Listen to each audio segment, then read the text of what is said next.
जैसे ही रमज़ान का चांद नजर आता है, माहौल बदल जाता है।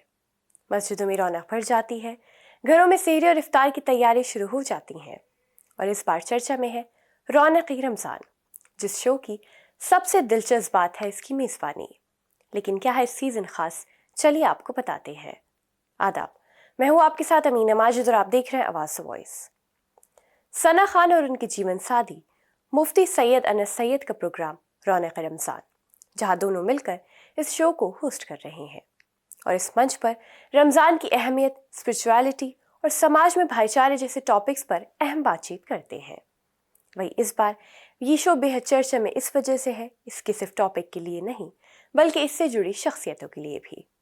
और ये मंच तब और सुर्खियों में आ गया जब केंद्रीय मंत्री किरण रिजिजू ने इसमें शिरकत की।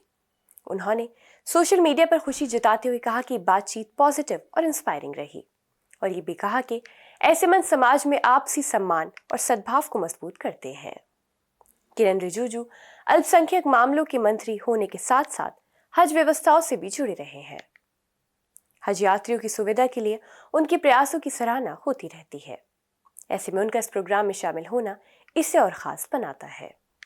वही इस प्रोग्राम में सना खान की बात करें तो उन्होंने 2020 में फिल्मी दुनिया छोड़ दी थी और उसी साल मुफ्ती अनस से शादी की थी।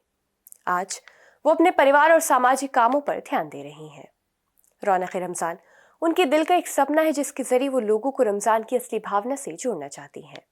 उन्होंने अपने सोशल मीडिया पर कहा कि रमज़ान का महीना बचपन से ही उनके दिल के बेहद करीब रहा है। वही मुफ्ती अनस अपनी मजहबी समझ और बैलेंस सोच के लिए जाने जाते हैं।